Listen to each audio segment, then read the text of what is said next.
ये अगला काल कौन सा है? ये अगला काल कौन सा है? अगले काल का नाम है खिलजी वंश।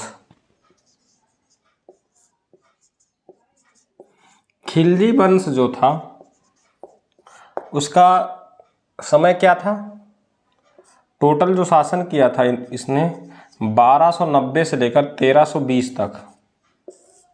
अब आप ये लिस्ट देख रहे होंगे, इस लिस्ट में सबसे कम जो शासन किया है वो किसने किया है? खिलजी वंश ने। क्योंकि खिलजी वंश में दो ही महत्वपूर्ण शासक थे जिनके बारे में ही हम आज पढ़ेंगे, ज़्यादा नहीं पढ़ना है। एक महत्वपूर्ण शासक अलाउद्दीन खिलजी ही था और एक संस्थापक, दो ही लोगों को पढ़ना है। तो यह होगा खिलजी वंश। खिलजी वंश जो है इसकी स्थापना कब होती है? 13 जून 1290 को। किसने स्थापना किया था? जलालुद्दीन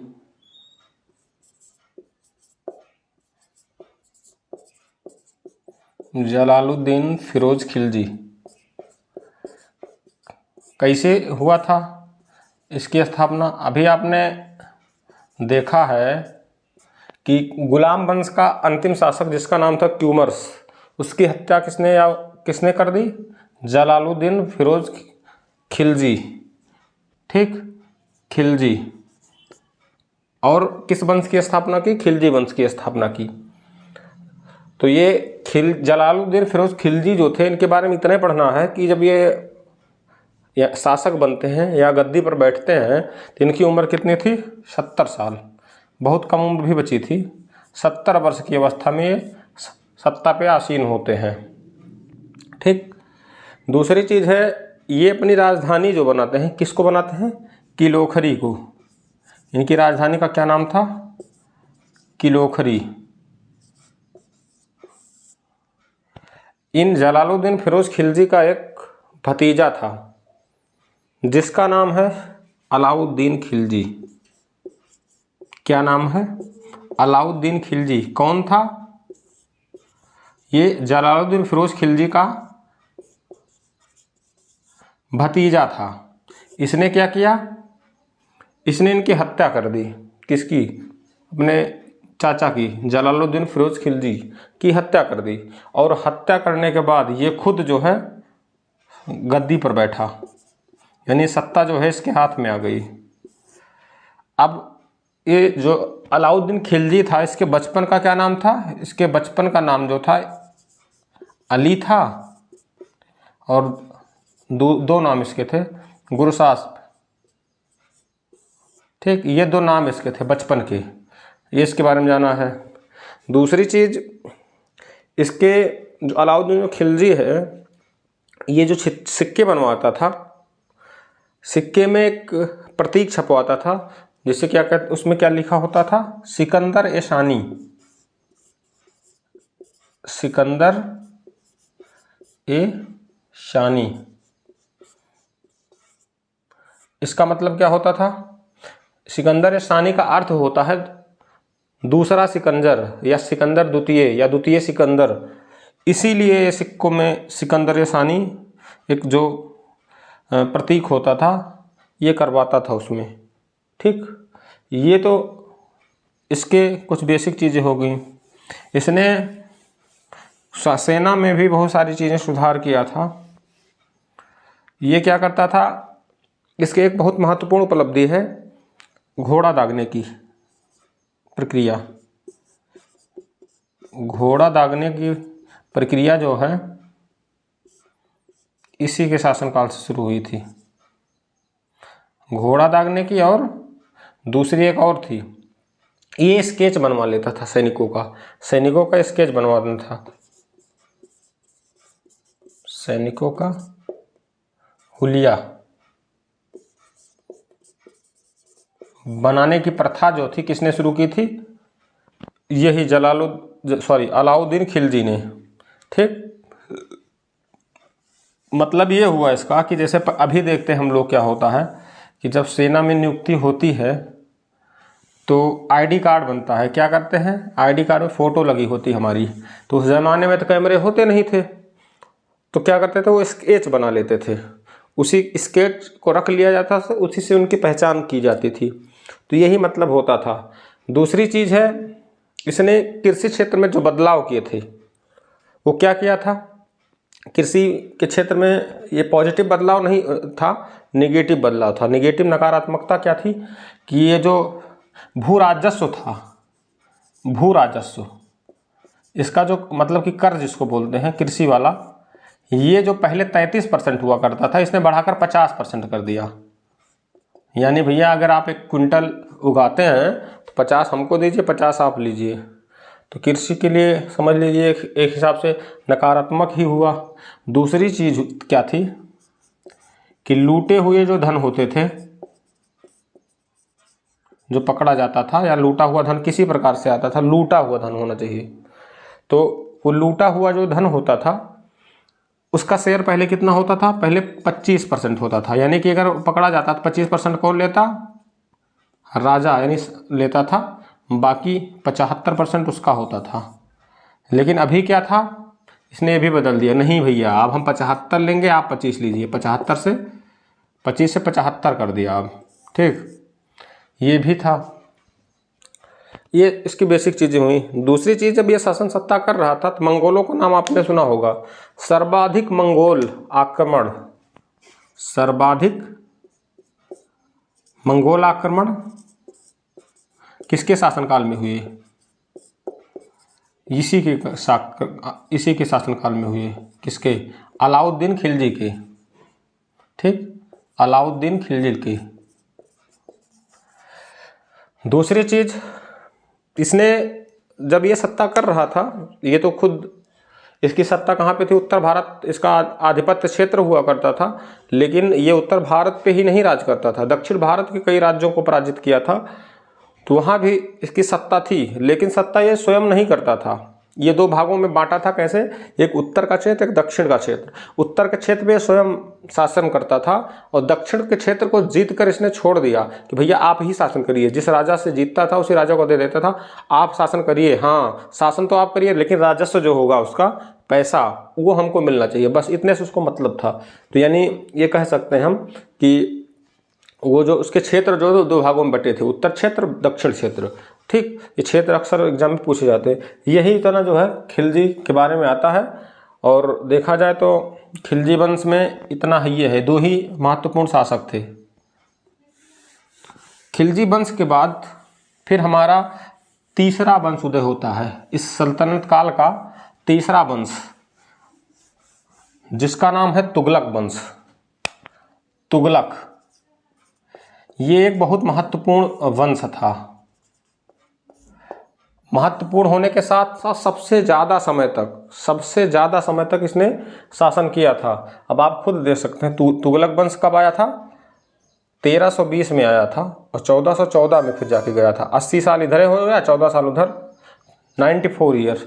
अब बताओ इतना दिन तक सर्वाधिक समय तक शासन किया था। अब ये क्वेश्चन भी आ सकता है कि सल्तनत काल में सबसे ज़्यादा शासन किस वंश का रहा, सर्वाधिक शासन, सबसे अधिक समय तक शासन किसने किया, तुगलक वंश ने, ठीक।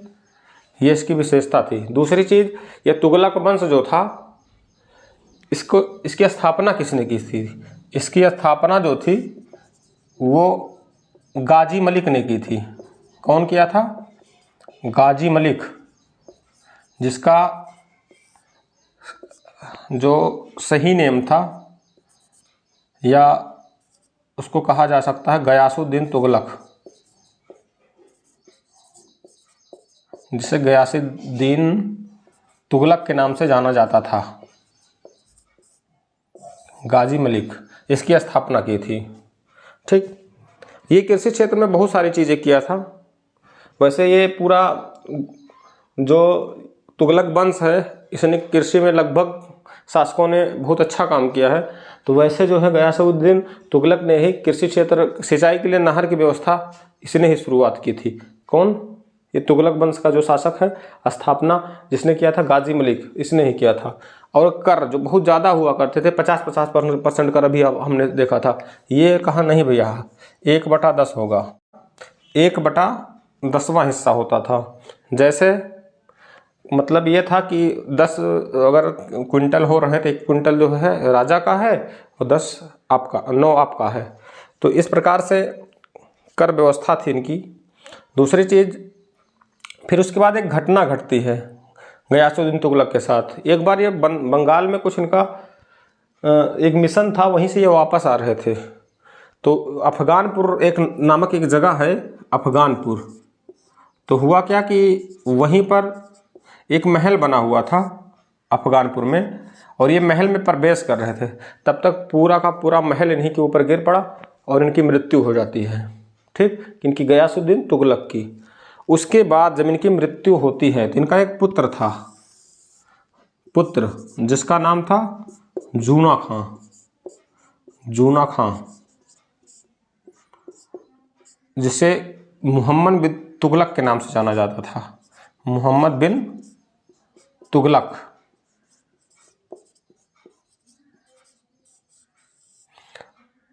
इसको गद्दी पर बैठाया जाता है, मोहम्मद बिन तुगलक को। तो आप समझ ही रहे होंगे, अचानक में किसी को राजा बना दिया जाएगा तो उसकी योग्यता कैसे परखी जाएगी। यानी कि उनको कोई अनुभव ही नहीं था। जब किसी को पहले होता क्या था कि राजा जब किसी को बनाना होता था कि राजा एक परखते थे कि हाँ ये शासन की योग्य है, ये प्रजा के लिए कुछ अच्छा करेगा, या फिर जो भी कुछ है विस्तारवादी नीति जो भी मतलब अच्छा ही करेगा, ये सोचकर उसी अनुसार उसको ढलाया जाता था। लेकिन इसके साथ ऐसा कुछ नहीं था। अचानक में मृत्यु हो जाती है गयासुद्दीन तुगलक की, और उसके बाद उनका पुत्र जूना खां जिसका नाम था मोहम्मद बिन तुगलक, इसको क्या हो जाता है, इसको गद्दी मिल जाती है। अचानक में मिली गद्दी। इसके पास बताते हैं लोग उल्टा सीधा काम ही करता था, दिमाग बहुत ज़्यादा भी था बहुत कम भी था। ठीक, बताते हैं बहुत बुद्धिमान भी था और बहुत बेवकूफ़ भी था, दोनों चीज़ें थी। इसका उदाहरण हम कैसे ले सकते हैं, इसका उदाहरण हम ऐसे ले सकते हैं कि काम इसने बहुत कुछ करना चाहा। जैसे कि क्या हुआ कि एक बार की बात है कि ये जो है सोचा कि किसानों की आय बढ़ा दी जाए। किसानों की आय बढ़ाने के लिए इसने कर भी बढ़ा दिया।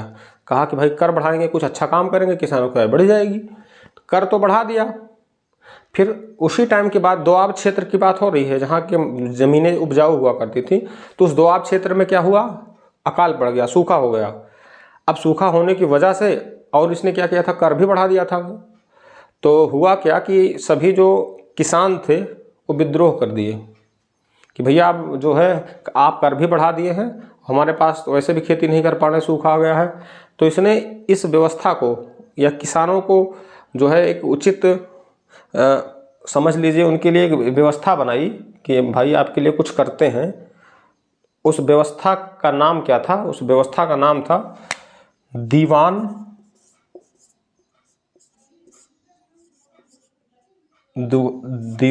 ए अमीर कोही। एक प्रकार की व्यवस्था बनाई गई थी। किन के लिए बनाई थी, जो विद्रोह किए हुए किसान थे। तो ये क्वेश्चन बिल्कुल आता है कि मोहम्मद बिन तुगलक ने किसानों के लिए कौन सी व्यवस्था का निर्माण किया था। वो व्यवस्था का नाम था दीवान ए अमीर कोही। उसके बाद होता क्या है कि ये उल्टा सीधा काम तो ऐसे भी कर रहा था। इसने क्या किया कि राजधानी जो दिल्ली हुआ करती थी वो हटा के जो है दौलताबाद कर दिया। दिल्ली से कर दिया दौलताबाद। किसने कर दिया, मोहम्मद बिन तुगलक ने। फिर प्रजा का विरोध शुरू हो गया। फिर प्रजा के विरोध के बाद फिर कह रहा अच्छा ठीक है, जब आप लोग को नहीं अच्छा लग रहा है तो ठीक है फिर दिल्ली कर देते हैं। तो ये जितना भी काम करता था इसका दांव ही उल्टा पड़ जाता था। कुछ अच्छा करने की कोशिश भी करता था लेकिन कर भी नहीं पा रहा था। तो यही इसकी बेसिक चीज़ें थीं। तो दूसरी चीज़ है, फिर उसके बाद आपने एक नाम सुना होगा इब्न बतूता, जो मोरक्को का यात्री था, वो इसी के शासनकाल में आया था, मोहम्मद बिन तुगलक के। तो क्वेश्चन आता है कि मोहम्मद बिन तुगलक के शासनकाल में कौन सा यात्री आया था या इब्न बतूता कब आया था, कहाँ का था, मोरक्को का था। एक नाम आपने सुना होगा, दक्षिण में राजा हुआ हरिहर और बुक्का। इसी के शासनकाल के दौरान हरिहर एवं बुक्का भी थे। इसके समकक्ष या समकालीन शासक थे हरिहर एवं बुक्का। इसके बारे में हम इतना ही जानते हैं। उसके बाद नाम आता है फिरोज शाह तुगलक का। इस वंश का जो बहुत परफेक्ट शासक था फिरोज शाह तुगलक, एक समझ लीजिए ये इतना अच्छा शासक था, इसको सल्तनत काल का द्वितीय अकबर भी बोला जाता था, इतना अच्छा शासक था। क्या नाम था इसका? फिरोज शाह तुगलक। इसके बारे में अच्छे से हमको जानना है। फिरोज शाह तुगलक, तुगलक। इसने सबसे पहले क्या किया? इसने सबसे पहले जानते हैं क्या किया? इसने सबसे जो पुराने राजा थे यानी पुराने शासक थे, इसका मुख्य काम ही यही था, उनके जितने भी निर्णय थे सबको बदल डाला कि भैया ये जो जैसे जैसे भी इन लोगों ने व्यवस्था की थी इसको बदल डाला। ठीक। उसके बाद इसने क्या किया था? इसने एक किसानों को ऋण माफी योजना भी लाई थी, जैसे कि अभी कुछ दिन पहले हुआ था, वैसे ऋण माफी योजना लाई थी कि भैया सब आपका सब कर, जो भी आपका ऋण रहा होगा कृषि के लिए लिए थे वो सब माफ। दूसरी चीज, इसने 4 प्रकार का कर लगाया था। 4 प्रकार का कर वो कौन कौन से थे? सबसे पहले कर का नाम है खराज, दूसरे कर का नाम है खुम्स, तीसरे कर का नाम है जजिया, चौथा कौन सा कर था? जकात। ये जो खराज था, ये खराज किस प्रकार का कर था इसके बारे में जान लेते हैं। खराज का मतलब होता है लगान। कृषि के क्षेत्र में जो एक कर लिया जाता है लगान, उसी को खराज कहते थे। दूसरा कर कौन सा आता है? खुम्स।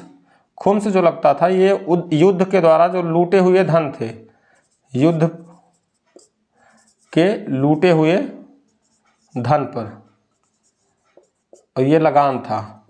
जजिया, जजिया के बारे में अभी हम अलग से पढ़ाते हैं, लेकिन थोड़ा सा जान लेते हैं। ये एक ऐसा कर था जो गैर मुस्लिमों के ऊपर लगाया जाता था।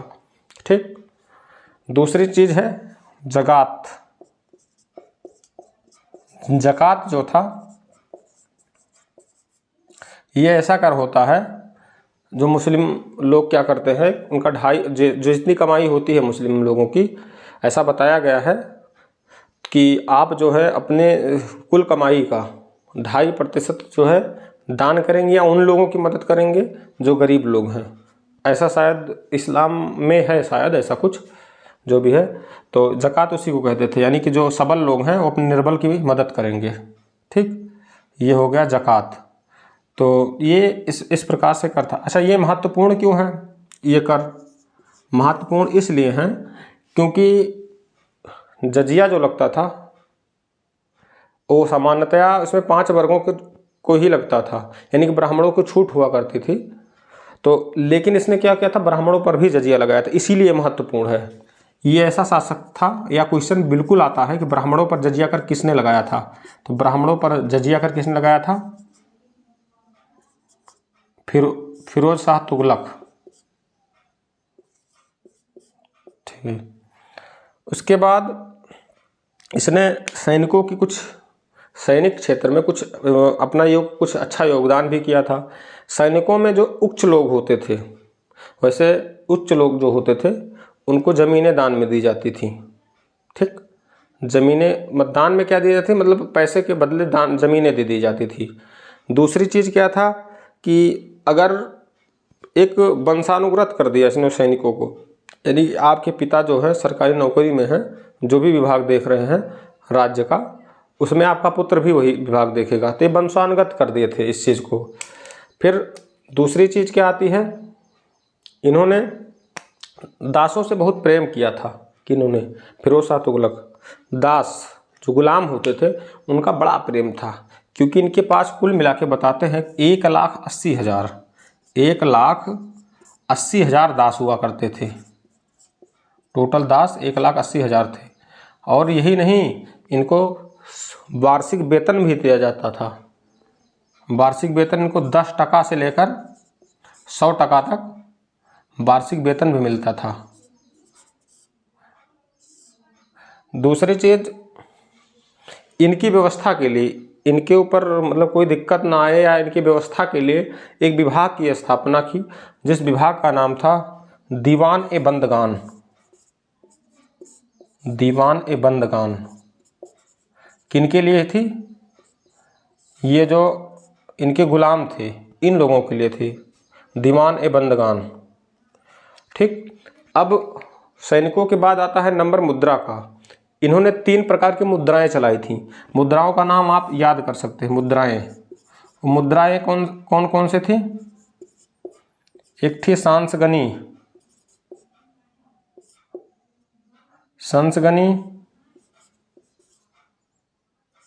फिर आधा, फिर बिख। ये तीनों का नाम आप याद कर लीजिए बस। दूसरी चीज, फिरोज शाह तुगलक ने कृषि क्षेत्र में बड़ा अच्छा काम किया था। इसने पूरा बताते हैं दिल्ली और हरियाणा के एरिया में नहरों का जाल बिछा दिया था, और सिंचाई जो की जाती थी उसके बदले में ये कर जो भी लेते थे 1/10, ठीक, यानी 10 में 1 हिस्सा जो है लेते थे। और इस व्यवस्था को क्या कहा जाता था? कि नहर की जो सिंचाई थी, इस व्यवस्था को एक नाम दिया गया था। उस व्यवस्था का नाम है हक ए सर्ब। दूसरी चीज, एक और बड़ी उपलब्धि थी इनकी, फिरोज शाह तुगलक की, चिकित्सालय की। बताते हैं कि इनके शासनकाल में एक मुफ्त चिकित्सालय की भी व्यवस्था कराई गई, जैसा कि आज है, यानी आपका इलाज मुफ्त में होगा। उसको भी एक व्यवस्था दी गई थी। उस व्यवस्था का क्या नाम है? दारुल उल सफा।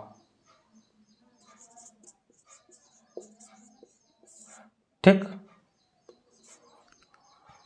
ये सब बहुत बड़े बड़े योगदान फिरोज शाह तुगलक के माने गए हैं। अब इन योगदानों के बाद नंबर आता है कि इनका अंत कैसे हुआ, या और कौन कैसे क्या था। दूसरी चीज, इनके जो पुत्र थे उनकी संख्या 2 थी, यानी इनके 2 पुत्र थे। वो पुत्र कौन कौन से थे? एक पुत्र का नाम था फतेह खान, पुत्र जो थे, एक पुत्र का नाम था फतेह खान,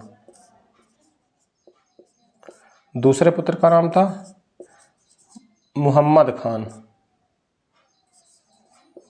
तो हुआ क्या कि जब ये जीवन काल में ही, यानी जब ये जीवित थे तभी जो है फतेह खान की मृत्यु हो गई थी।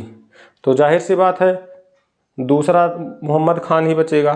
तो मुहम्मद खान को क्या किया था, इनके जो दास थे, ये दास ने मार के भगा दिया इनको, दासों ने मिलकर मार के भगा दिया। फिर अब सत्ता किनके हाथ में आनी थी? फिर सत्ता आई, फतेह खान का एक पुत्र था, इसी का एक पुत्र था जिसका नाम था तुगलक शाह द्वितीय।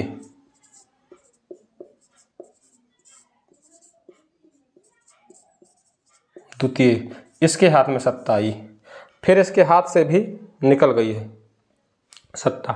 उसके बाद हुआ क्या कि एक लोग थे जिनका नाम था, एक अंतिम शासक जिनका कह सकते हैं,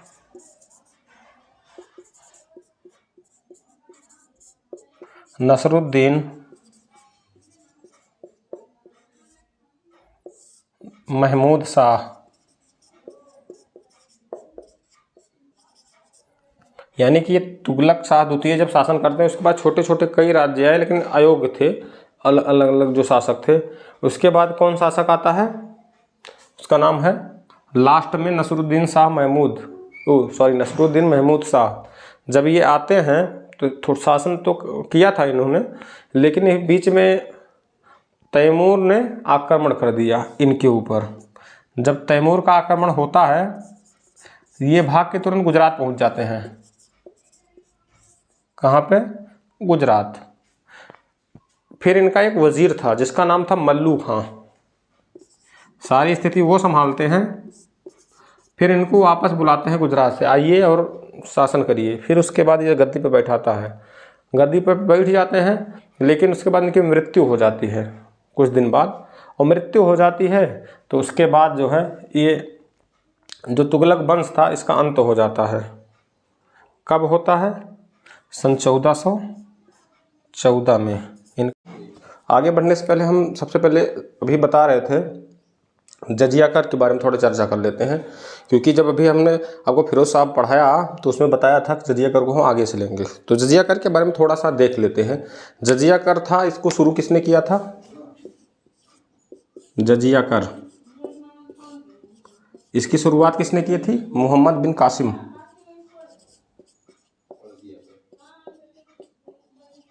मोहम्मद बिन कासिम ने इसकी शुरुआत की थी। दूसरी चीज़, ये जजिया कर जो था ये किन के ऊपर लगता था? ये था गैर मुस्लिमों के ऊपर लगने वाला कर।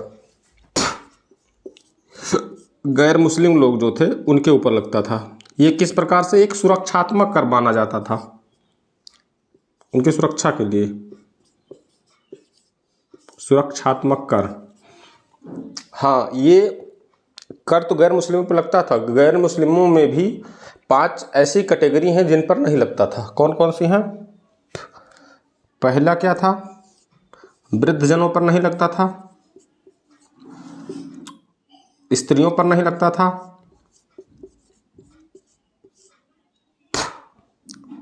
और बच्चों पर नहीं लगता था, विकलांगों पर नहीं लगता था, 2, 3, 4 और 5वां क्या था? 5वां जो था वो ब्राह्मणों पर नहीं लगता था। ठीक, ये 5 पर नहीं लगता था। लेकिन आपने देखा होगा फिरोज शाह ने ब्राह्मणों पर भी लगा दिया था, बाकी 5 पे कर नहीं लगता था ये। ठीक, 5 कैटेगरियाँ थी। बस अपवाद क्या है? ब्राह्मणों पर लगाया था किसने? फिरोज शाह ने ब्राह्मणों पर भी लगा दिया था। ये होता है। दूसरी चीज़, अब इसके थोड़े इतिहास के बारे में जान लेते हैं। इसके इतिहास क्या था? इसको ख़त्म करने के बारे में। ख़त्म जो था, अकबर ने इसे 1564 ईस्वी में क्या किया था? ख़त्म कर दिया था। 1564 ईस्वी में अकबर ने इसे ख़त्म कर दिया, यानी समाप्त कर दिया। ठीक, शुरू कब हुआ था? शुरू कब हुआ था? मोहम्मद बिन कासिम ने शुरू किया था। ख़त्म किसने किया? 1564। लेकिन ये 1564 में ख़त्म जरूर हुआ था, लेकिन जैसे 1679 आती है, फिर किसने? औरंगजेब ने फिर से पुनः शुरू कर दिया, पुनः। ठीक, फिर उसके बाद कुछ दिन बीतता है, फिर अंतिम रूप से इसको किसने ख़त्म कर दिया? मोहम्मद शाह रंगीला। मोहम्मद शाह रंगीला ने इसको हमेशा के लिए ख़त्म ही कर दिया। तो इसका इतिहास ये है जजिया कर का। ठीक, अब जजिया कर के बाद जो है हम अपनी टॉपिक देखेंगे। हमारे टॉपिक का क्या नाम है? सैयद वंश। तो अभी हम तुगलक वंश में क्या देखे थे? तुगलक वंश में अंतिम शासक नसरुद्दीन महमूद शाह जो थे, उनके ऊपर किसने आक्रमण किया था? तैमूरों ने। दिल्ली गए थे, वापस आए थे, सारी चीज़ें हुई थी। तो वहीं से प्रभुत्व शुरू होता है किनका? तैमूरों का। लेकिन जो ये तैमूर थे, इन्हीं के साथ इन्हीं का जैसे दास हुआ था कुतुबुद्दीन ऐबक आया था मोहम्मद गुल शाह, तो ऐसे इनके एक सेनापति था तुगलक का, इनके साथ आया था। तुगलक वंश का सेनापति एक था जिसका नाम था खिज्र खां। खिज्र खां, इसने ही नींव रखी थी किसकी? सैयद वंश की। सैयद वंश की। ठीक, यहां से इसका सूत्रपात हो जाता है। तो ये जो सैयद वंश है, इसका समय काल क्या था? सैयद वंश का समय काल क्या मानते हैं हम? 1414 से लेकर 1451 तक इसका समय काल माना जाता है। किसका? सैयद वंश का। सैयद वंश में हमको किनको? 4 शासकों को पढ़ना है। सैयद वंश में 4 महत्वपूर्ण शासक हैं जिनको पढ़ना है। सबसे पहले खिज्र खां, जिसने स्थापना की थी। खिज्र खां। ठीक, फिर उसके बाद किसे पढ़ेंगे हम? मुबारक शाह। मुबारक शाह। फिर किसको पढ़ेंगे हम? मोहम्मद शाह। फिर किसको पढ़ेंगे? आलम शाह।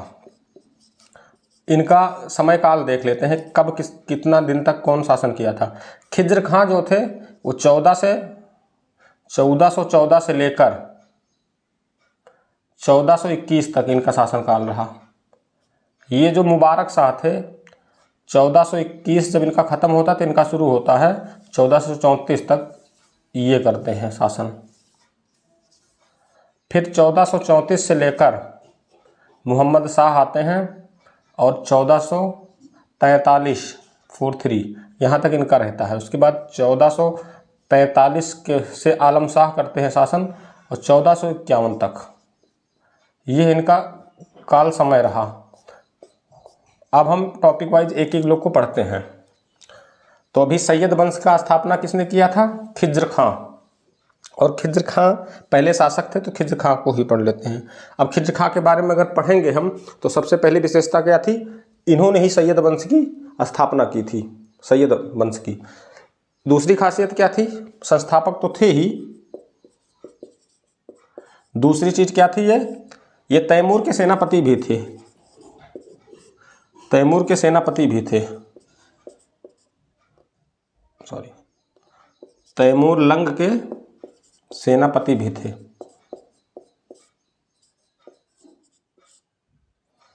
ठीक।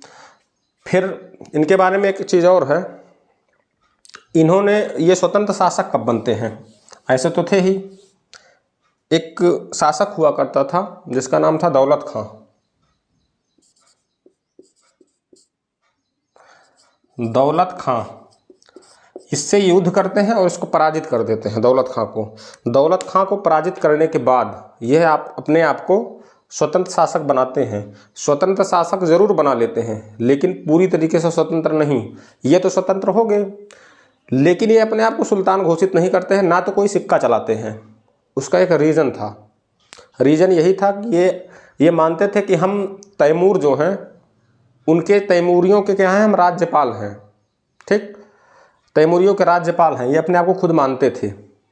तो इतना प्रभाव इनका मतलब था शासन सत्ता पे कि ये अपने हिस्से से जो है तैमूर के शासक जो जिनका नाम था शाहरुख को जो है नियमित रूप से कर भिजवा दिया करते थे कि लो भैया आप ही का योगदान मानते हैं और आप जो है इसको लेते रहिए।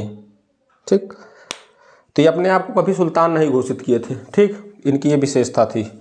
दूसरी चीज, ये अपने आप को पैगंबर मोहम्मद का वंशज भी मानते थे। कौन?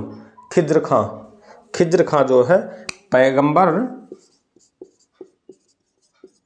मोहम्मद साहब का वंशज मानते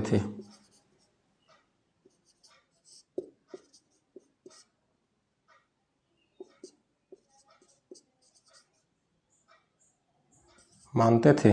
ठीक, फिर उसके बाद इन्होंने एक उपाधि भी दी थी। इनको एक उपाधि जो खुद के द्वारा दी गई थी खिज्र खां को, उसका नाम था, उपाधि के अंतर्गत देखते हैं, उसका नाम था रैयत ए आला।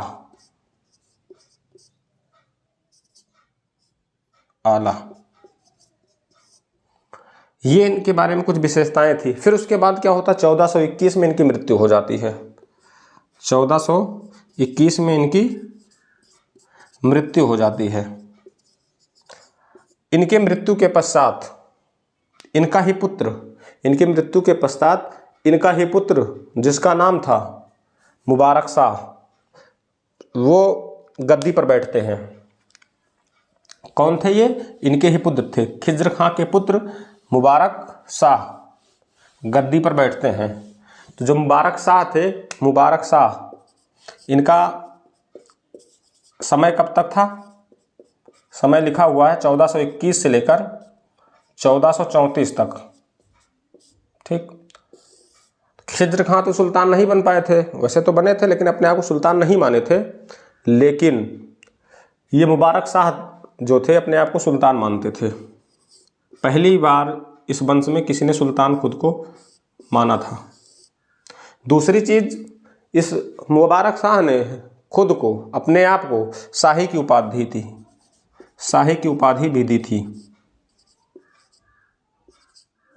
उपाधि दी थी। इनकी एक खासियत और है, जैसा का नाम भी इनका मुबारक शाह है, मुबारक शाह है, इन्होंने एक नगर की स्थापना की थी जिसका नाम था मुबारकाबाद।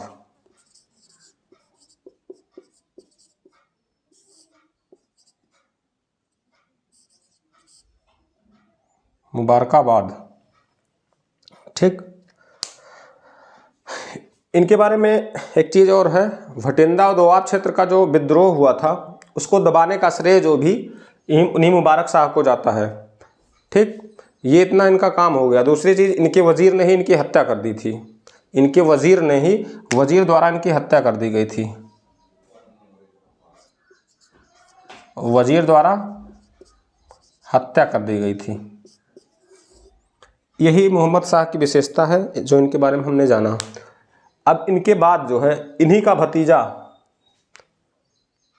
का भतीजा जिसका नाम था मोहम्मद शाह, वो शासन सत्ता संभालता है। क्या नाम था? मोहम्मद शाह। मुबारक शाह के बाद कौन आता है?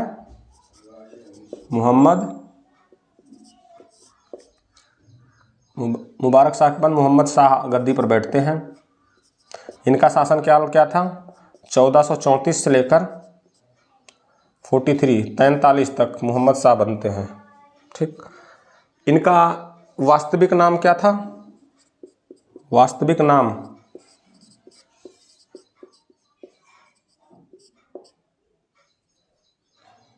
मोहम्मद बिन फरीद खान, ये इनका पूरा नाम था। फिर उसके बाद इनके जीवन में एक घटना घटती है। 1440 ईस्वी में मालवा के शासक ने इनके ऊपर क्या किया? आक्रमण कर दिया, या इससे क्या हुआ? इनका युद्ध हो जाता है। कौन? किससे? मालवा के शासक ने, ठीक। फिर उसके बाद भीषण युद्ध होता है और वो युद्ध जो है 3 दिन तक चलता है। मालवा के शासक का नाम जो था महमूद शाह खिलजी। 3 दिन के भीषण युद्ध के बाद आपस में संधि कर लेते हैं ये दोनों लोग, महमूद शाह खिलजी और मोहम्मद शाह आपस में जो है संधि कर लेते हैं, और इस संधि के बाद जो है महमूद शाह खिलजी वापस चला जाता है। यही कुछ विशेषताएं थीं। अब हम आगे क्या पढ़ते हैं? आलम शाह के बारे में। आलम शाह का काल क्या था? 1443 से लेकर 1451 तक। पहली विशेषता तो जाहिर सी है कि ये अंतिम शासक थे। ये अंतिम शासक थे। कहाँ के? सैयद वंश के अंतिम शासक। दूसरी चीज, इनका एक वजीर था, जिसका नाम था हमीद खान। वजीर जिसका नाम था हमीद खान। इससे इनकी बनती नहीं थी। तो हुआ क्या? हमीद खान जो वजीर था और इनके एक चाचा थे, इन दोनों लोग से, किनके चाचा? आलम शाह के। ये दो लोग कभी नहीं चाहते थे कि आलम शाह जो गद्दी पे बैठे रहें, ठीक। तो हमीद शाह से एक बार मतभेद हो गया, और मतभेद होने के बाद आलम शाह जो है ये बदायूं भाग गए, दिल्ली छोड़कर। आप सोच लीजिए, कोई अच्छा शासक शायद ऐसा ना करे, लेकिन इनके बारे में ऐसा ही कहा जाता है। ये यहाँ से भाग गए, कहाँ पे? बदायूं। फिर वहीं पे इनकी मृत्यु हो गई, ठीक। तो वजीर जो था इनका, जिसका नाम हमीद खान था, ये बहलोल लोदी जो था उसका बहुत करीबी था।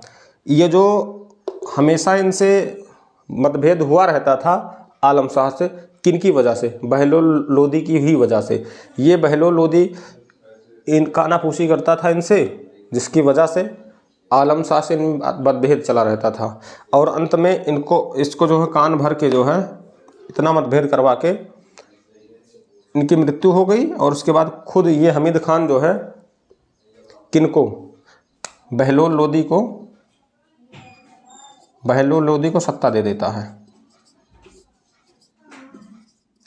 अब बहलोल लोदी को सत्ता मिल गई तो बहलोल लोदी को सत्ता मिलने के बाद ही लोदी वंश का उदय होता है। तो बहलोल लोदी से आपने समझ लिया होगा कि बहलोल लोदी ही थे जिसने लोदी वंश की स्थापना की थी। अब हम लोदी वंश के बारे में पढ़ेंगे। लोदी वंश में जो थे वो हमको 3 शासक पढ़ना है। लोदी वंश का शासन समय काल क्या था? 1451 से 1526। और इसमें हमको 3 शासक को पढ़ना है। तीनों शासक में सबसे पहले कौन थे? बहलोल लोदी।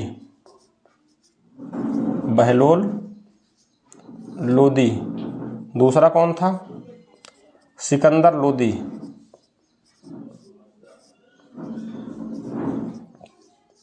तीसरा कौन था? इब्राहिम लोदी। समय काल देख लेते हैं। बहलोल लोदी का समय काल जो माना जाता है 1451 में शुरुआत ही होती है। 1451 से लेकर 1489, फिर 1489 से लेकर सिकंदर लोदी थे, 1489 से लेकर 1517, फिर 1517 से लेकर 1526। ठीक, ये इनका शासनकाल था तीनों लोग का।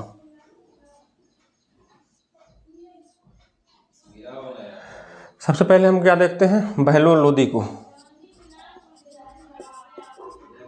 बहलोल लोदी, तो जैसा कि आप अभी पढ़ने से तो आपको इस बात की जानकारी हो गई थी कि स्थापना जो है इसने, बहलोल लोदी की पहली विशेषता क्या थी? इसने लोदी वंश की स्थापना की थी।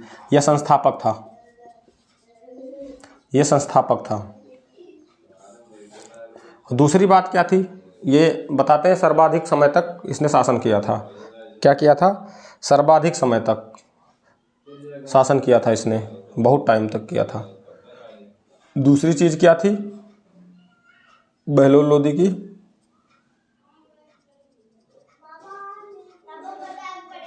बहलोल लोदी की जो एक विशेषता थी, ये कभी ऊंचे आसन पे नहीं बैठ, मतलब शासन करने के लिए इसके लिए कोई सिंहासन नहीं बना था, मतलब सिंहासन में बैठता ही नहीं था। ये कैसे बैठता था? ये कालीन बिछाता था, कालीन बिछा के उस पर बैठता था। उसके चारों तरफ कुछ अमीर लोग या उस राज्य के जो अधिकारी होते थे वो लोग बैठते थे। ठीक, इसकी दूसरी विशेषता थी।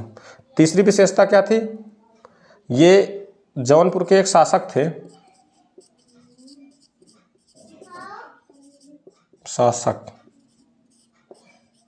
हुसैन शाह सरकी।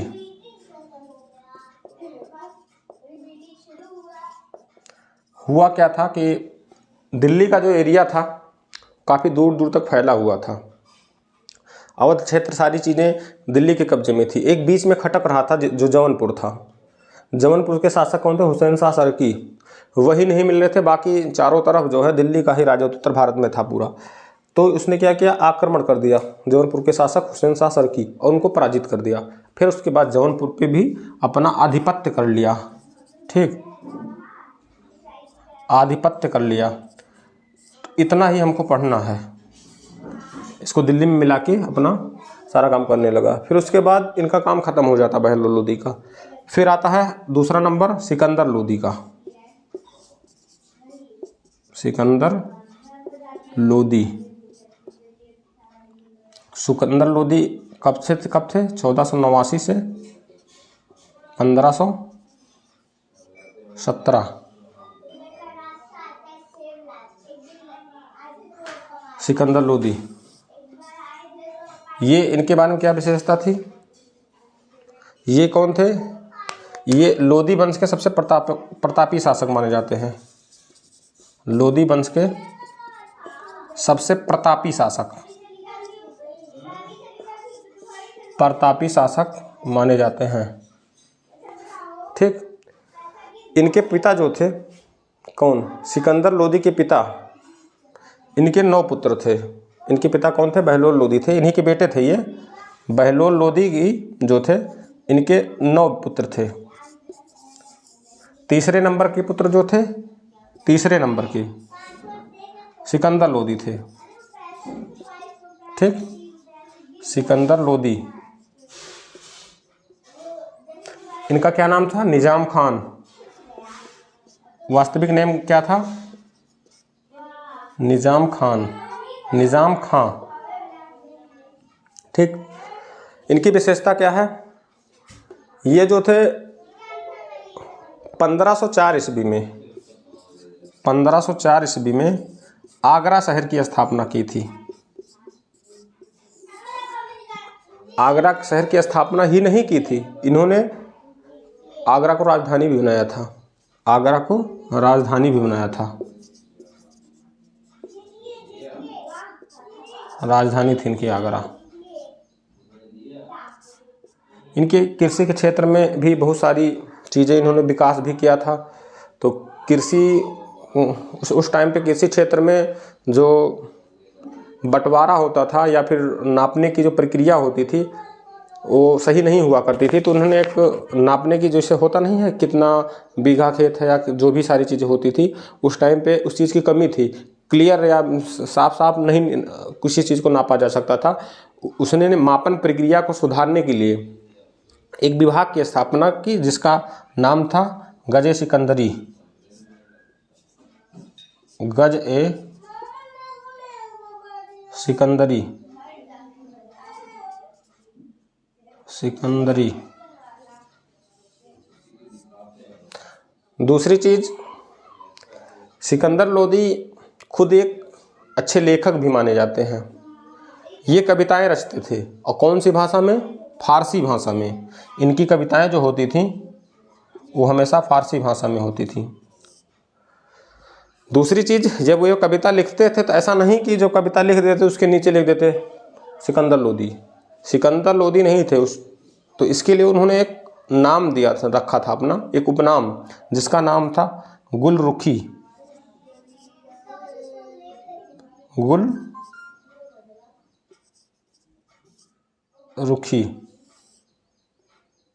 ये इनका उपनाम था।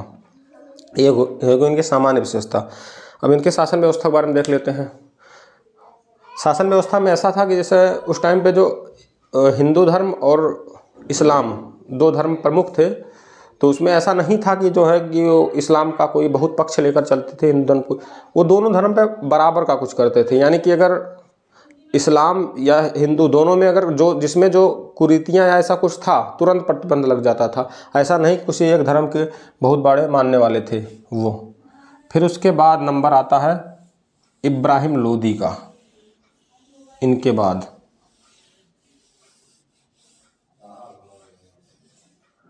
इब्राहिम लोदी जो हैं, इनका शासनकाल क्या था? 1517 से लेकर 1526।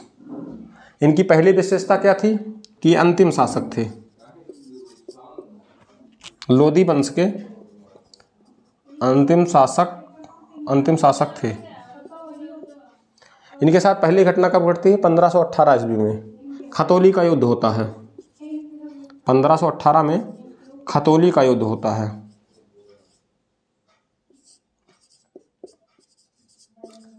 किसके साथ होता है?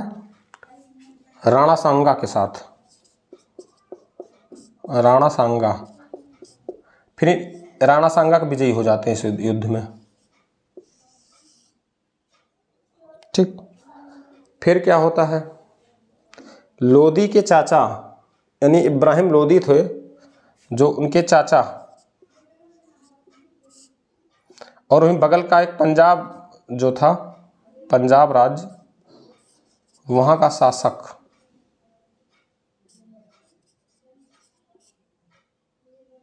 दौलत खां, जिसका नाम था दौलत खां, इसने क्या किया?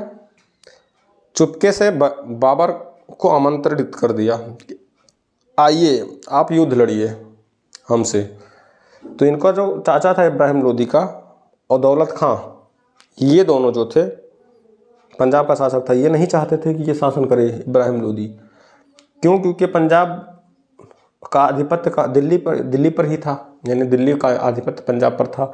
और इनके चाचा भी, ये दोनों लोग चाहते नहीं थे। इसने क्या किया था कि जान रहे थे, बाबर उस टाइम पे बहुत प्रतापी राजा हुआ करता था, सबको पता था कि बहुत शासक बहुत भयंकर है। भयंकर क्यों था वो अभी हम बता रहे हैं आपको। बाबर ये क्या क्या आक्रमण कर दिया, कब किया? 1526 में इनसे युद्ध शुरू होगा। किससे? बाबर से। उस युद्ध का क्या नाम था? पानीपत का युद्ध। ठीक, पानीपत का युद्ध शुरू हो जाता है। बाबर की सेना बहुत छोटी थी, इब्राहिम लोदी की सेना बहुत बड़ी थी, लेकिन फिर भी हार गई। हारने का मतलब जानते क्या था? भारत में पहली बार तोपों का जो प्रयोग हुआ था वो इसी युद्ध में हुआ था। किसने किया था? बाबर। तो क्वेश्चन भी आएगा आपका ऐसे ही, तोपों का प्रयोग सर्वप्रथम किस शासक ने किया था? तो बाबर ने किया। तो कहाँ किया था? भारत में 1526 ईस्वी में, पानीपत के युद्ध में। अच्छा, इनके दो तोपची जो थे बहुत मशहूर थे, इनके बाबर के। उन तोपचियों का नाम क्या था? तोपची जो थे उनका नाम क्या था? एक का नाम था अली, दूसरे का नाम था मुस्तफ़ा। ठीक, ये दो इनके तोपची थे। फिर उस एक पद्धति होती थी, तोप दागने की भी एक पद्धति बनाई गई थी, जिसका नाम था तुगलमा पद्धति। तुगलमा पद्धति, तुगलमा पद्धति। इसी पद्धति से युद्ध किया गया। इस पद्धति से युद्ध करने का मतलब था कि एक बहुत बड़ी सेना और एक छोटी सेना होने के बावजूद इस पद्धति के प्रयोग से ही क्या हुआ? इब्राहिम लोदी को परास्त कर दिया गया। बाबर की सेना बहुत छोटी थी, इसी पद्धति की वजह से इनकी जो है मतलब हार हो जाती है। दूसरी चीज़ क्या होती है? इब्राहिम लोदी की मृत्यु भी हो जाती है। ठीक, तो इस जो है लोदी वंश में ये एक ऐसे शासक थे कि जिसमें इन युद्ध भूमि में ही इनकी मृत्यु हो जाती है। ठीक, और ये अंतिम शासक भी थे। अब क्या हुआ? बाबर जब युद्ध में जीत गया तो वहीं से होती है मुगल काल की शुरुआत। अब आता है मुगल काल। तो मुगल काल के बारे में चर्चा हम अगली क्लास में करेंगे। धन्यवाद।